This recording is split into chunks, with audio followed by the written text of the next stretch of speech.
Hey, Mishnah Aleph. The Mishnah now returns, having digressed, to discuss the various differences between the daily avodah in the Beis Hamikdash and the avodah on Yom HaKippurim. The Mishnah here now returns to where we left off at Perek Daled Mishnah Gimel. And over there we had said that after the Kohen Gadol did his second vidui on his par, he confessed a second time on his animal. He had taken a shovel and gone onto the mizbeach and taken the coals and had left the burning coals in the shovel on the fourth step of the avzara. Furthermore, he had also been mekabel the dam after shechting the par. He had taken his dam and he had given it to a kohen to be maris, to stir the dam, that the dam shouldn't congeal whilst he was busy with the keturis. So now we're returning to that point, and the Mishnah is going to describe the avodah of the keturis of the Kohen Gadol on Yom Kippur. So says the Mishnah, Hotziu lo es hakaf ve'es hamachto. They brought for him from the lishkas hakelim, a special chamber in the Beis Hamikdash which had kelim, es hakaf, some sort of ladle to hold, which would eventually hold the keturis, as we'll see in a second, ves hamachto, and the shovel. Now the shovel is not the same shovel as we just described, i.e. the shovel of the burning coals on the step of the Azara. We're going to come to that soon. But rather this shovel is a shovel which they brought from the Lishkas Avtinas. Now the Lishkas Avtinas is the chamber, named after someone called Avtinas, where the incense, the keturis, was prepared. And they brought this to the Kohen Gadol, and the Kohen Gadol would now take the keturis from this shovel, and he would take a molich ofnaim, as we're going to describe now, and he would transfer it into the kaf. And it was that kaf that he would actually take into the Kodesh Kedoshim. So therefore the Mishnah means, they would bring him an empty ladle in which he's going to put his keturis, ve'es hamachto, and a shovel which would contain the large amount of keturis, v'chofan melo chofnov, and he would sort of scoop up with his molech chofnov, with his cupped handfuls, v'nosan l'soich hakaf, and he would scoop up from the shovel and he would place it into the kaf. Hagodl lefi godloi, v'hakotan lefi kotnoi. A big Kohen Gadol, literally, according to his size, a big size, v'hakotan, and a small Kohen Gadol lefi kotnoi, according to his smaller size. V'kachoi midosa, and that was the measure, the amount of keturis needed. It depended on the molech ofnov, on the cupped handfuls of the Kohen Gadol. Continues the Mishnah. Noteles hamachto. He then took the shovel. Now this is not the shovel that we just referred to. That shovel is finished now. He then goes and gets the shovel which he left on the fourth step of the Azara, and this is the shovel which had burning coals on it. And he took that biyiminoi in his right hand, ve'es hakaf, and the ladle which he just put the keturis into in his left hand. And this is very unusual, because of course the main avodah right now is the keturis. So therefore the kaf should really be in his right hand, because that's the primary avodah, and the shovel, the machta holding the coal, should be in his left hand. However, given that the shovel holding the coals was incredibly heavy, it was hot and heavy coals, it would be very tiresome for the Kohen Gadol to hold it in his left hand, if not impossible, if not practically impossible. So therefore, a dispensation was made that he was allowed to hold the machta with the gacheles, with the hot coals in his right hand, and the kaf with the keturis in his left hand. Now he would then go towards the Kodesh Kedoshim. He would then go, he would walk in the heichal, in the Kodesh, ad shemagia lebein shtei haparoches, hamavdilus ben Kodesh ben Kodesh hakedoshim beineim amo. He would then walk to the two curtains which would separate the Kodesh and the Kodesh Kedoshim. So, we've always used this as the Ma'arov. This, imagine, is the entrance to the Kodesh Kedoshim. We now imagine walking into the Kodesh, into the Heichal. There are three Kalim in the Kodesh. You have the Mizbech HaZohov in the middle, halfway down, let's say over here. You then have the Shulchan on the right-hand side, on the Tzofon, and then you have the Menorah on the left-hand side. So the Kohen Gadol would walk through, and he would pass the Mizbech HaZohov, probably on his right, and the Menorah on his left, and he would be heading towards this corner over here, on the south side. He's heading west, this way, but he's walking to the south side of the Kodesh. Now, In the Bayis Rishon, between the Kodesh and the Kodesh Kedoshim, there was a brick wall, an Amatraxin. It was of width and Amma, and it was an Amatraxin. However, this Mishnah is describing Bayis Sheni. The Gemara in Baba Basra says, based on the Pasuk, that Bayis Sheni was much taller, was much higher than Bayis Rishon, and therefore the Amatraxin could not support. It wouldn't be able to stand. It wouldn't be able to hold such a height. So therefore, they used a paroches instead. The difficulty is, according to the Tanna Kama, that it was unclear whether the Amatraxin, this wall of an Amma thickness, was actually part of the Kodesh Kedoshim or part of the Kodesh. Where was the Kedusha? So, to avoid this problem, they did the following. They made two paroches. They made two curtains. Imagine this is the outer curtain on the side of the Kodesh.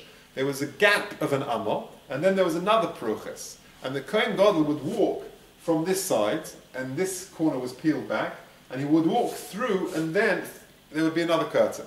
That was the view of the Tanna Kama. Rabbi Yossi, however, said, Lo paroches achas bilvat. There was actually only one paroches. The Mefarshim explained that Rabbi Yossi is of the view that it was clear where the Amatraxin was, whether it was the Kodesh Kedoshim or whether it was the Kodesh, and therefore it was only necessary to have one paroches. And it says so in the Pasuk, Shene'emar v'hivdilo ha-paroches lochem bein ha-kodesh u'bein kodesh ha-kedoshim. And there should be the curtain shall divide between the Kodesh and the Kodesh Kedoshim, and there's only reference to one curtain over there. Okay, so then either way, there was a paroches and Bayis Sheni. But now we return back to the shitta, to the viewpoint of the Tanna Kama, that there were two curtains. Hachitzona, says the Mishnah, hoisa perufa min hadaram, v'haplimius min hatzofim. So that means as follows. Again, this is the Kodesh and this is the Kodesh Kedoshim. The Kohen Gadol walks towards the Kodesh Kedoshim, and let's say this is the outer curtain on the side of the Kodesh. This south side, the Doram, was perufa. That means it was folded back on the southern side. The Kohen Gadol would access it through there. It was held back, folded back with golden hooks, and the Kohen Gadol would walk through this Amma gap between the two curtains. And then, on the northern side, imagine now this is the paroches, which is nearer the Kodesh Kedoshim. You've got the paroches that's over here. The Kohen Gadol walks through this way, and then this side, on the sofa side, was pulled back, and the Kohen Gadol would then access and be able to go into the Kodesh Kedoshim that way. So continues the Mishnah. Mahalich bein mehen, he would walk through the Amma gap between the two curtains, at shemagia letzofen, until he reached the northern side. Higia letzofen, so once he reached the northern side, hofech panav ledorim. He then did an about turn. He faced now the south. So he walked through, and then he comes back and he faces now the Dorim. He turns that way. He does a U-turn. Mahalich lismoiloi, he walks on Eba Paroches, with the curtain now on his left, because he's now inside the Kodesh Kedoshim, the Paroches is to his left. Ad shemagia la'oren, until he reaches the Oren. It's Machlokus, Rashi, Rambam, Rashi and the Rambam, exactly what he did here. According to Rashi, he would do a U-turn. He had gone through this side, and he does a U-turn, and he walks back sort of parallel to the wall, to the curtain, sorry, next to the curtain. So he's walking back and is now, until he gets to the midpoint, which is parallel, which is opposite the place of the Oren. Now, in Bayis Rishon, there was, of course, an Oren. In Bayis Sheni, there was no Oren. So it means, when it says the Oren, it means the Mokum of the Oren. According to the Rambam, however, when it says Ashu Magia LaOren, it doesn't mean he's walking parallel or next to the curtain, but rather once he accesses the Tzofim, he goes over here, he actually makes a diagonal, a beeline, for the Oren, or in Bayis Sheni, the Mokum where the Oren used to be. Okay. Higia LaOren, once he arrives or reaches the Oren, and again, during Bayis Rishon, it meant the Oren, during Bayis Sheni, it means the place where the Oren used to be. He would then take the shovel and place it bein shnei habadim, between the two poles of the Oren. Again, in Bayis Sheni it means the place where it used to be, where the badim used to be. He would place the hot coals in the shovel on the floor, and this was different to all the avodah of the Keturas throughout the year. Because throughout the year, the Kohen would take the gecholim, the hot coals, and would spill them into the Mizbeach HaZohov in the Kodesh. He would then take the ketores and he would place them on top of the coals and it would burn. But now, there was no Mizbeach HaZohav, of course, in the Kodesh Kedoshim, so therefore he had to actually do the avodah of the ketores onto the coals which were in the shovel still. That's how he did it. He had no brera, he had no choice. So, says the Mishnah, Tzovar HaKetores al Gabi HaKecholim, he then he poured the incense, the ketores, on top of the coals. It was a very tricky process which we've described previously. He's got to take the coals and he's got to spill them, but he mustn't spill any. So, what he does is, he somehow spills them back into his hand. He places the gacheles of hot coals onto the floor, in the place on the Even Shasiyah, on the foundation stone, where the Oren used to be. And then he would spill the contents of the ladle, of the ketores in the ladle, back into his hands without spilling any, and then he would place that onto the gecholim, and it would burn. He would burn the ketores, and then the whole of the Kodesh Kedoshim would be full of asham. Yotza, full of smoke. Yotza, he then exited, he left. Uboloi derech beis knisosoi. He followed his entry route in reverse. In other words, he just sort of went out exactly the way he came in. Naturally, he wouldn't turn around. That was disrespectful. But he would walk backwards out of the Kodesh Kedoshim, back through that exit over here, through the gap, come out of the corner on the other side, on the other parochas, and then walk through out. And then, when he was still in the Heichel, Yotzo Bolo Derech Beis Knisosoi, he would walk in the manner of his entry, Umispalel Tefillah Ketzara B'bayis Hachitzon, and he would daven a short tefillah in the outer house, i.e. in the Kodesh, in the Heichel, not in the Kodesh Kedoshim, and that's where he would daven. Excuse me. And he wouldn't prolong his tefillah so as not to scare Klal Yisrael. As we mentioned previously, certainly during Bayis Sheni, when Klal Yisrael was under the rule of either the Yavon Greek or the Roman dominion, the office of the Kohen Gadol was really a political role. It was used as political power, and unqualified Kohanim would sometimes buy their way in. So it was not uncommon for the Kohen Gadol to die in the Kodesh Kedoshim, either because he was unqualified and unworthy of being the Kohen Gadol, or because he was a tzeduki and he changed the order of the avodah, as we've described previously. The ketores particularly, he wouldn't actually mix the ketores onto the coals in the Kodesh Kedoshim as the Torah requires, but rather he would do it outside. He had a different interpretation of the pasuk. Therefore, it was not uncommon for the Kohen Gadol to die. So therefore, Klal Yisrael got nervous, and therefore he kept his tefillah at a minimum. And indeed, the Gemara on Nun Gimel Amud Beis relates that one Kohen Gadol, it was according to the Yerushalmi, it was actually Shimon HaTzadik. He actually prolonged his tefillah, and the other Kohanim were very alarmed. They thought maybe he wouldn't survive, maybe he hadn't made it, maybe he died in the Kodesh Kedoshim. And they started to enter, and as they began to enter, he emerged.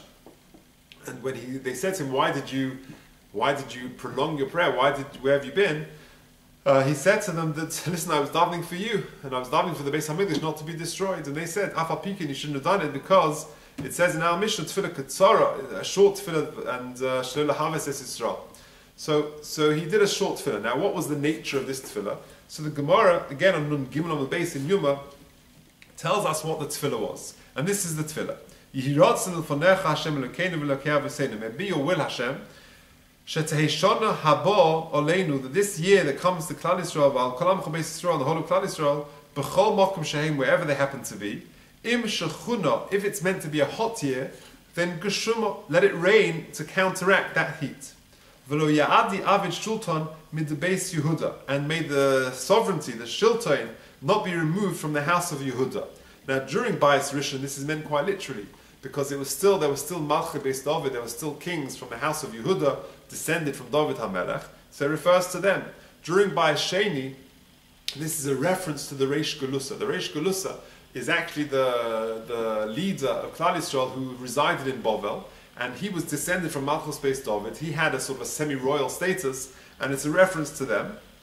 And the tefillah continues, V'lo yu amcha Yisrael tzrichin lefarnes zeh mizeh. And Klal Yisrael shouldn't need to receive parnasa one from the other. V'lo tikonis lefonecha tefillas over derachim. And the tefillah of the traveler should not enter before you, should not be accepted from you, because the traveler would be davening that there shouldn't be any rain. So that was the tefillah katzara of the Kohen Gadol. I remember Rabbi Roberts here of Hendon Adas quoted, I think it was Rabbi Zion Brook, who said that it's a pella. The Kohen Gadol on Yom Kippur in the Kodesh is davening a tefillah katzara. And one of the things he mentions is that HaKadosh Baruch Hu shouldn't accept the tefillah of the traveler. Why does the Kohen Gadol why do you need to mention this in this short scope? How long have we got already? 30 seconds, 40 seconds? Why are we mentioning dafka the tefillah of the wayfarer? So he explained that travel today is so different. If someone goes on a business trip today, he'll take a plane, he'll drive, he'll take a train.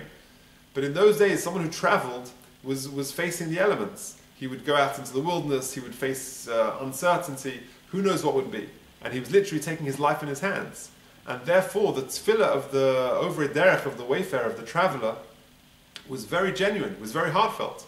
He was going through some midbar overseas, who knows where, and if it rained, it could kill him. It was devastating. So therefore, that tefillah that the wayfarer davened was a heartfelt, genuine, powerful tefillah, because he was desperate. And that is such is the power of an emestika tefillah, that it's so powerful that it can taka make it stop raining. So therefore, because of the potency of the tefillah of the over derech, the Kohen Gadol on Yom Kippur in the Beis Hamikdash had to make a special tefillah to counteract that tefillah of the over drachim, because Klal Yisrael need rain, and therefore HaKadosh Baruch Hu shouldn't listen to the tefillah of the traveler lest it jeopardize the rest of Klal Yisrael. That is the end of Mishnah Aleph.